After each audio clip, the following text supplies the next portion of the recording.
청교도들이 1607년에 그 영국에서 많은 박해와 그 기독교에 대한 박해와 그다음에 또 그런 어떤 그 신앙에 대한 그 부패가 아주 이렇게 심해졌어요. 그래서 그 신앙을 지키기 위해서 그 믿음을 또 지키기 위해서 청교도 영국에 있는 청교도 70가정이 이 사람 수로는 102명이 메이플라워를 타고 대서양을 건너서 이제 미국으로 건너오게 됩니다. 그래서 미국에 도착하니까 그 달이 11월 달이었어요. 이제 겨울이 시작하는 달이죠. 그래서 이 겨울 동안에 얼마나 춥고 질병 가운데 또 거기 원주민, 그 인디안들에게 공격을 받아서 그 많은 이런 102명에 대한 인원이 배에서도 죽고 그랬지만은 미국 대륙에서 남자만 20명 남고 여자들하고 남자 이렇게 20명 정도 남고 거의 다 세상을 떠나게 됩니다.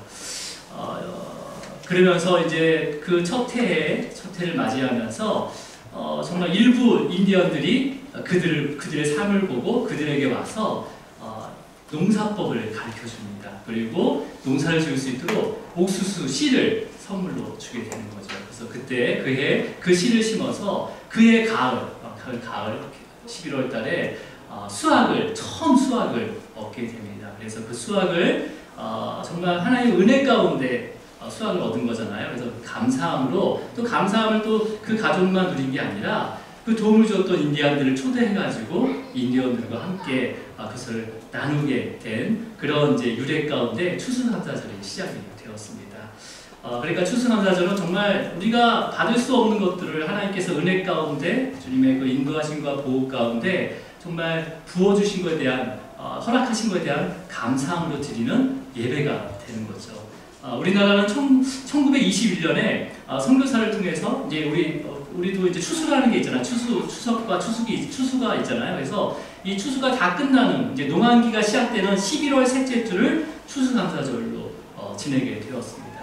여러분, 이 추수감사절은요, 그러니까 우리가 받은 은혜에 대한 감사도 있지만 우리에게 주신 허락하신 것을 또 다시 흘려보내는 의미를 가지고 있습니다. 그래서 우리 교회가 오늘 추수감사절로 드려진 이 헌금은요, 또 선교지와 또 구제를 위해서 사용을 할 수 있도록 하겠습니다. 그래서 기도해 주시기 바랍니다. 자, 이제 우리 본문 오늘 말씀으로 들어갈 텐데요. 지금 출애굽기를 지금 지난주부터 이제 우리가 말씀을 묵상하기 시작했죠, 그죠? 그러면 우리 인사했나요? 네, 인사 안 한 것처럼 느끼시죠? 네, 그래서 자, 지금 출애굽기는 누가 기록하고 있습니까? 모세. 예, 모세가 기록하고 있어요. 출애굽기를 기록한 그 당시는 출애굽한 상태였어요, 그죠? 네, 출애굽한 상태에서 광야에 수많은 그 사람들이 광야에 쫙 이렇게 모여 있었다는데요. 그 인원이 거의 200만 명에서 300만 명 가까운 인원이었으니까 인천 인원이 300만 명이니까 새카만 거죠. 그러니까 그 모습을 보고 정말 애굽에 처음 들어갈 때 70명밖에 안 되는 그 야곱의 자손들이 정말 생육하고 불어나고 정말 번성해서 광야에 가득했구나라는 그런 모습을 바라보기 시작한 거죠. 여러분, 이것은 그냥 자연적으로 번성한 게 아니에요, 그죠? 그 가운데 도저히 번성할 수 없는 상황 가운데 있었어요. 번성할 수 없는 상황 가운데 있었는데 전적으로 하나님께서 보호하시고 인도하시고 그 다음에 은혜를 베풀어서 하나님께서 번성하게 하신 것을 모세는 바라본 거죠, 그죠? 그러면서 이제 광야에서 출애굽기를 기록하기 시작합니다. 그래서 출애굽기의 말씀의 시작은 언제부터 시작하냐면 모세가 태어나기 전, 그러니까 한 80년 전부터 내용이 시작이 돼요. 자, 그 모세가 태어나기 80년 전에 바로왕이 있었습니다. 그죠? 예, 그 바로왕은 요셉을 총리로 세웠던 그 왕조와 전혀 다른 왕조예요. 요셉을 총리로 세웠던 왕조는 약간 셈족 계열이라서 약 이방 민족들이 세운 왕조라서 그 힉소스 왕조를 통해 가지고 이스라엘 백성들이 이렇게 번성했단 말이에요. 근데 그 힉소스 왕조를 추출을 해버렸어요. 함족이요. 애굽의 함족이 추출을 해버린 거죠. 그러니까 원래 요셉의 총리로 세웠던 그 왕조와 지금 현재 모세가 태어나기 80년 전에 그 왕조는 완전히 다른 왕조인 거죠. 그러면 그 전에 세웠던 그 왕조의 그런 업적들과 그런 모습들을 지금 현재 모세가 태어나기 80년 전에 서 있었던 그 왕조가 그걸 인정을 했겠습니까? 인정 안 했겠습니까?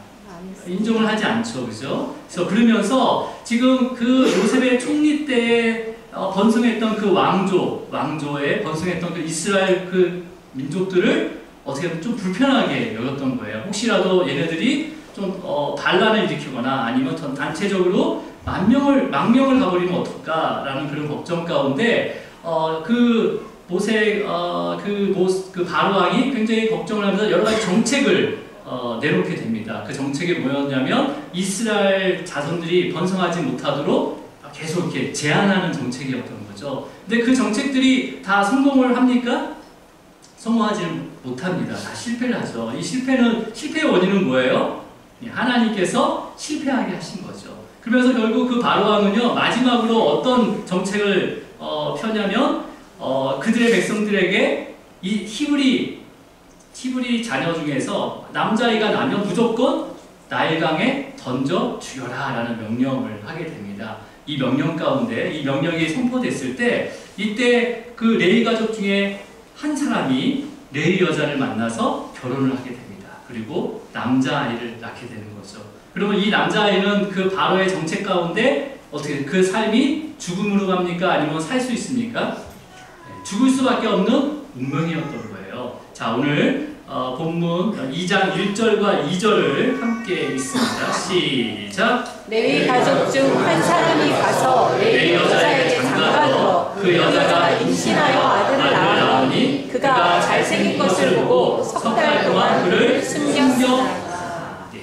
그러면 이 아기는 장차 물론 이제 이루어진 사건이지만 장차 이스라엘 백성을 출애굽시켜서 믿음으로 그 약속의 땅까지 인도하도록 하나님께서 만들어 가실 바로 모세입니다.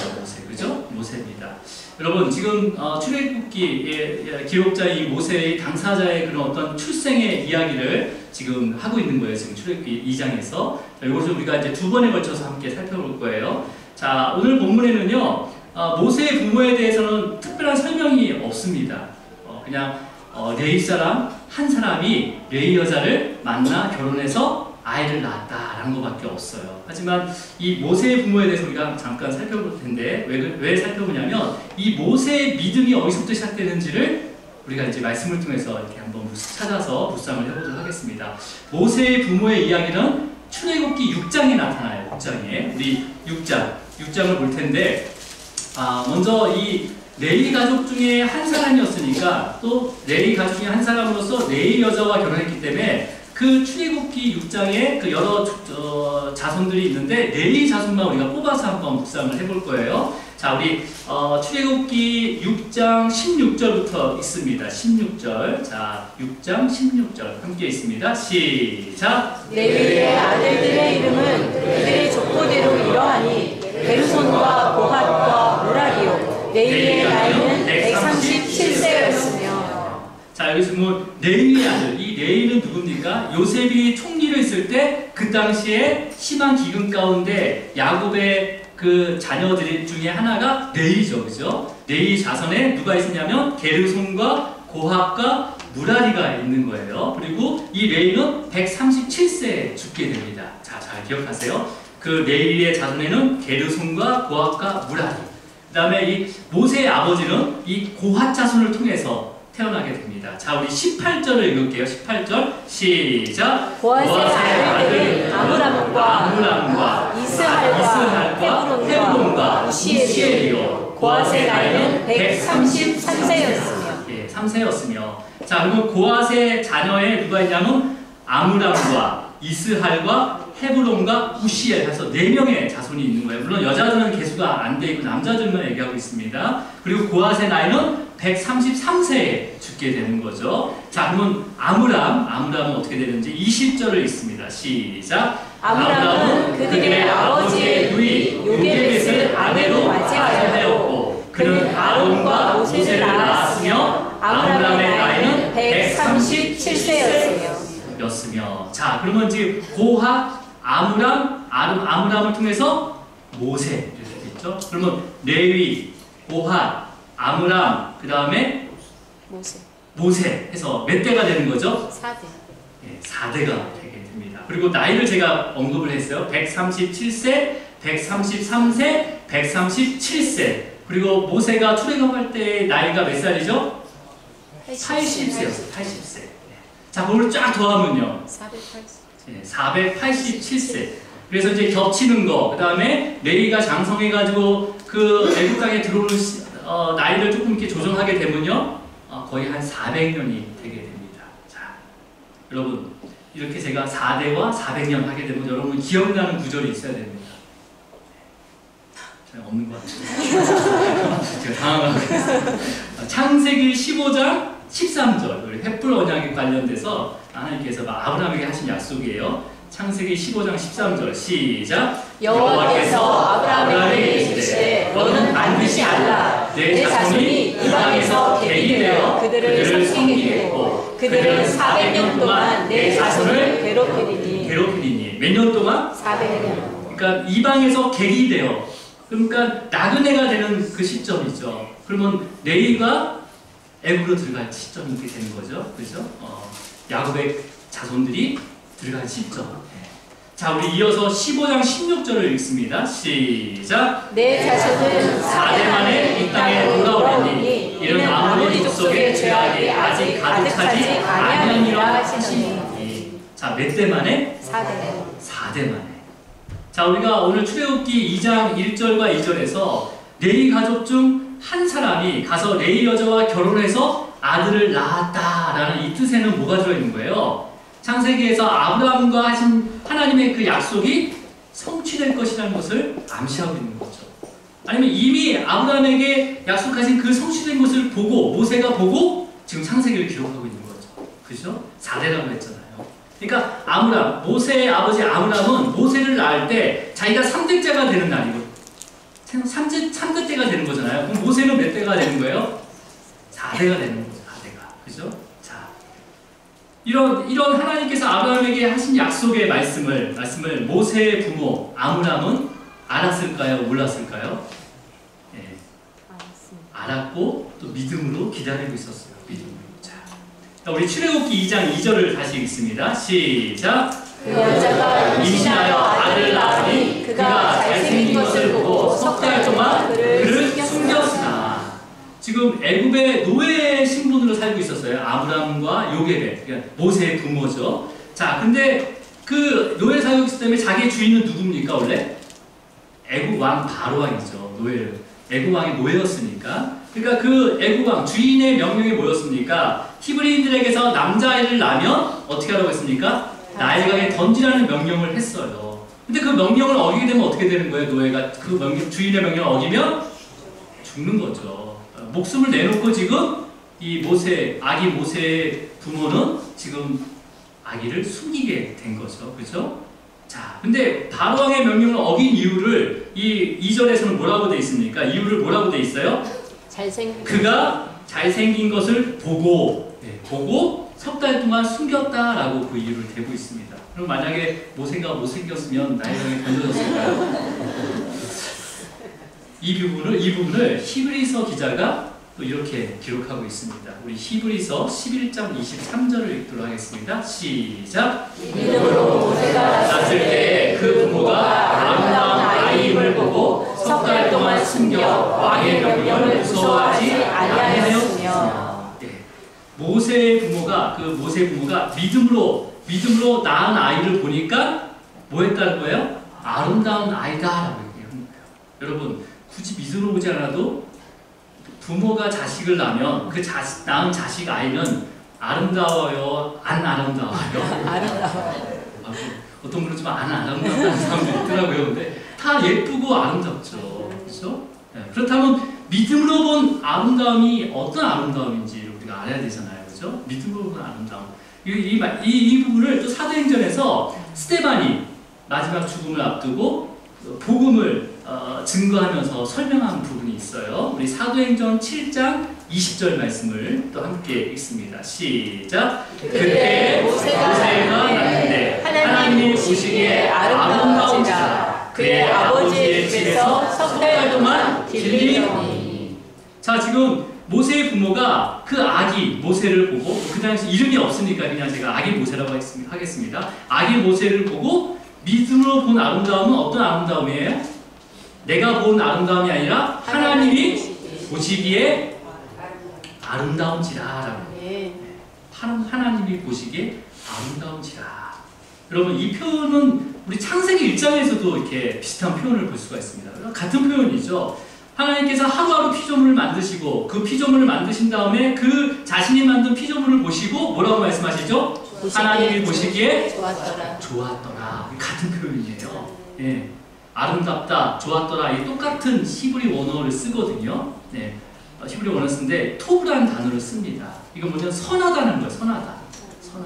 근데 이 선한 게 하나의 성품에 대한 선함도 있지만은 여기서의 선함은 어떤 거냐면 외모나 어떤 성격을 보는 것이 아니라 하나님의 뜻에 맞게 완벽하게 완전하게 창조하신 것을 선하다라고 말씀하시는 거예요.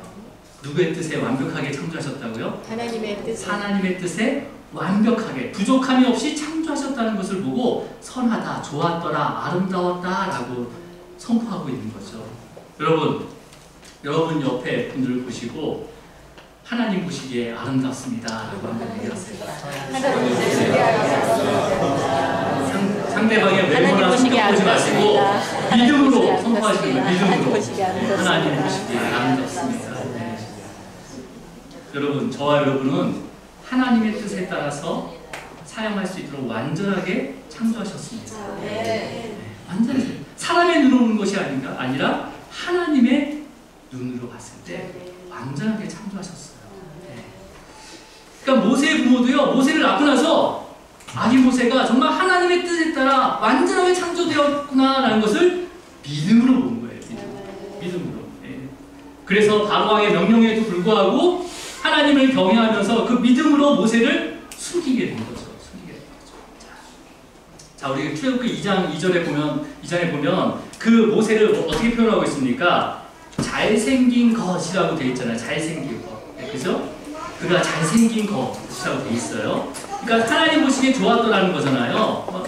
이 잘생긴 것이라는 이 단어도 똑같이 이 하나님이 선하다, 이 토브라는 단어를 똑같이 씁니다. 근데 이 토브에는 아까 선하다는 말도 있고 그 앞에 또 아름답다라는 의미도 있다고 했잖아요. 근데 이 아름답다는 의미, 우리가 아름답다는 건 어떤 모양이나 외모를 보고 아름답다는 게 아니라 어떤 관계적인 아름다움을 나타내는 거거든요. 이 단어는 잘생긴 거에 대한 것은 관계적인 아름다움도 포함이 되어 있는 거예요.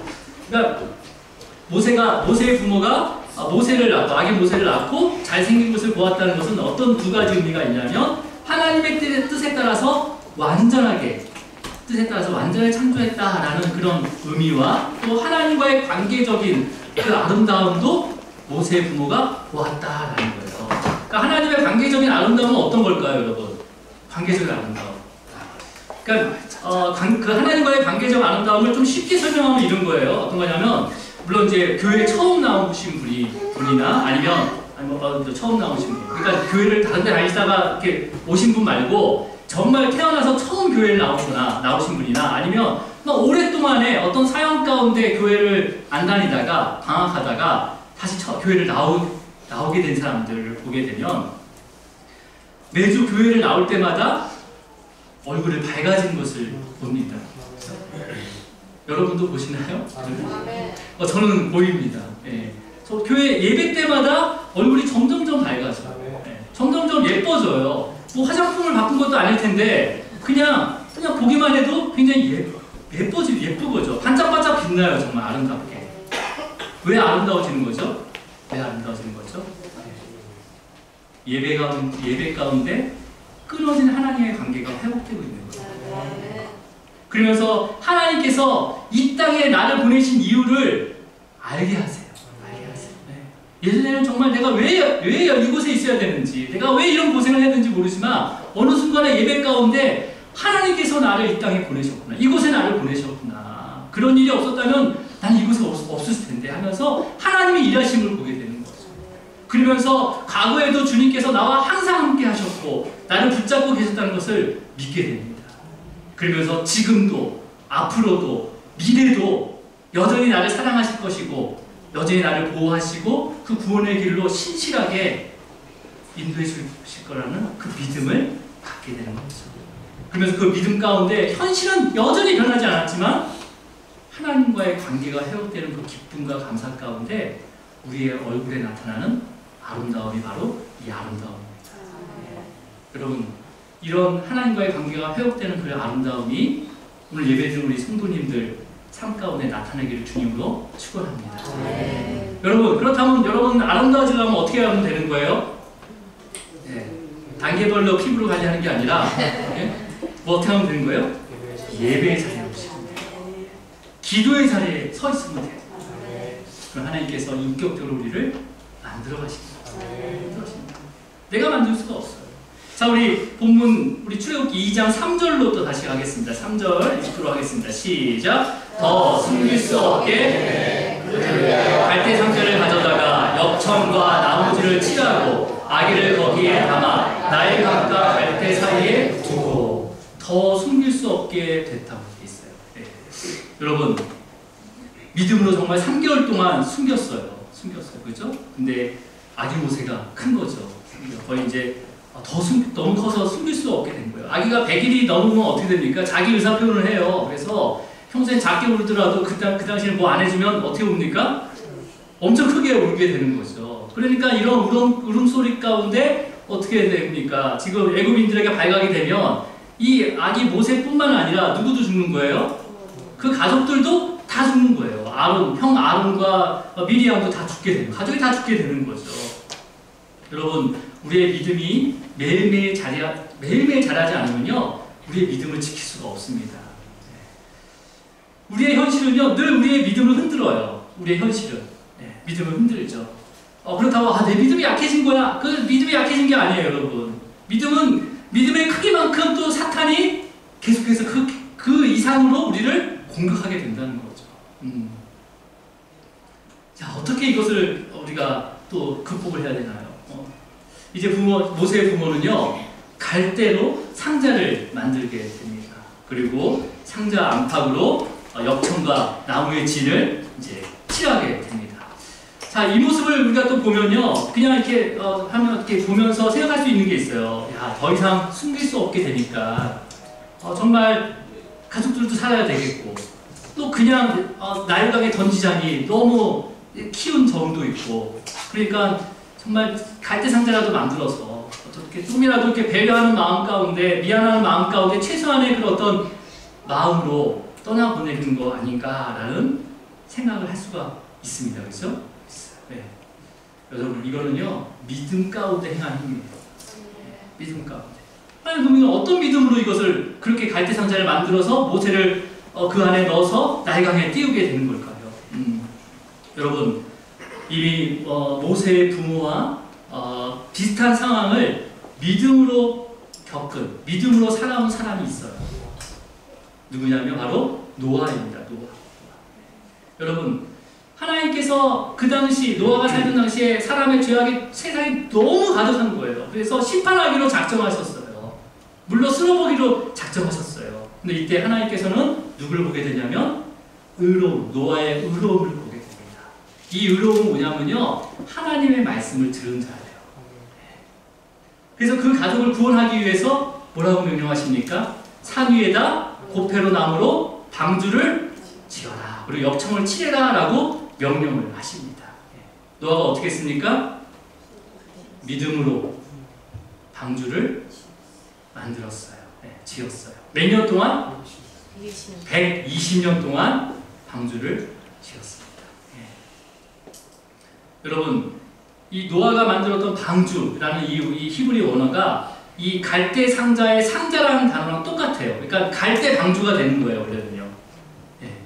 그러니까 뭐예요? 지금 모세의 부모는요, 먼저 아기 모세의 모습을 보면서 이 모세는 하나님의 뜻에 따라서 완전히 창조되었구나라고 믿었고, 또 두 번째는 뭐예요? 바로 이 자녀가 하나님과의 관계를 회복시킬 약속의 자녀일 거라는 것을 믿었다는 거예요. 여러분, 그러니까 이 모세의 부모들은 레위 자손이잖아요, 그렇죠? 그렇다면 이것은 뭘 나타내냐면 조상들뿐만 아니라 부모로부터 전해드는 약속의 말씀이 있었어요. 계속해서 매일매일 부모의 그 무릎 위에서 전해드는 약속의 말씀이 있었습니다. 그 약속의 말씀은 하나님의 구원의 역사와 그 다음에 그것을 행하신 일들을 어떻게 계속 듣고 기억하고 있었어요. 여러분 지금 이 모세오경이 기록하기 전에는요, 그냥 그게 창세기 1장부터 50장까지 쫙 연결된 게 아니라 그냥 정말 홍수 이야기, 또 아니면 뭐 야곱의 이야기, 요셉의 이야기 해서 따로따로 이렇게 스토리식으로 이렇게 연결되어 있었어요. 그래서 구전으로 전해졌어요. 근데 하나님께서 모세를 감동시켜서 그것을 창세기 1장부터 50장까지 감동에 따라서 이렇게 배열을 한 거예요. 배열을 하면서 첨가를 하고 또 이걸 성령의 감동에 따라서 다시 기록을 한 거죠. 자, 그러니까 이 레위, 모세의 부모인 아므람과 요게벳은 지금 매일매일 부모로부터 창세기에 얽힌 말씀들을 다 듣고 있었다는 거예요. 그럼 그 안에 뭐가 있었어요? 하나님의 약속이 있었고 또 노아의 이야기도 들어있었다는 거죠. 자, 그렇다면 모세의 부모들은 히브리 남자 아기들이 나일강에 던져져 죽여지는 그 모습, 그 바로의 명령을 들었을 때 뭘 이렇게 마음 가운데 또 기억했을까요? 죄 가운데 홍수의 심판 가운데 죽을 수밖에 없는 그 노아의 가족을 구원하시는, 방주로 구원하시는 그 이야기를 분명히 마음에 기억하고 있었을 겁니다. 기억했어요. 자, 그러니까 의로운 그 노아가 심판 가운데 반드시 구원을 받는다는 그런 믿음으로 120년 동안 방주를 만들고 방주에 들어간 것처럼 모세 부모도 하나님께서 하나님의 뜻에 따라서 창조한 그 완전하게 창조한 그 모세를, 이 모세를 통해서 하나님과의 관계를 회복할 것이라는 그 믿음 가운데 뭘 만들었다는 거예요? 갈대 방주, 갈대 상자를 만들기 시작했다는 거죠. 그리고 그 갈대 상자에 누구를 집어넣습니까? 모세를 집어넣어요. 모세가 나 살래하면서 방주 갈대 상자로 들어간 게 아니라 부모가 집어넣은 거죠. 그죠? 모세에 의지하는 거죠. 모세가 믿음이 있었어요? 없었어요? 그때요? 없었어요. 믿음으로, 부모가 믿음으로 갈대 상자에 집어넣은 거죠. 여러분, 노아도 방주에 들어가고 그 문을 누가 밖에서 닫아요. 방주문도 안에서 당겨서 닫는 게 아니라 들어가게 한 다음에 밖에서 천사가 그 방주문을 닫게 합니다. 이건 누가 들여보낸 거예요? 하나님께서 들여보낸 거죠. 그렇죠? 우리의 구원은 우리가 구원할 수 없습니다. 그리고 그 아기 모세가 담긴 갈대 상자는요, 그 많은 히브리 그 남자아이들의 생명을 삼킨 그 죽음의 나일강을 따라 떠내려가게 돼요. 여러분, 아기 모세의 운명이 어떻게 될 것인지 이제 그의 누이 미디안이 멀리서 바라보게 됩니다. 이거 바라본 것도 뭘 가지고 바라보는 거예요? 믿음으로. 하나님께서 어떠한 섭리 가운데 구원하실까라는 그 믿음으로 미디안 누이가 바라보게 됩니다. 우리 4절을 읽을까요? 4절 시작! 그의 누이가 어떻게 되는지를 알려고 멀리 섰더니. 자, 이 아기 모세를 태운 갈대 상자가 이제 생명의 길로 갈 것인지 아니면 정말 죽음의 길로 갈 것인지, 하나님의 섭리 가운데 어떤 일이 일어날지는 다음 주에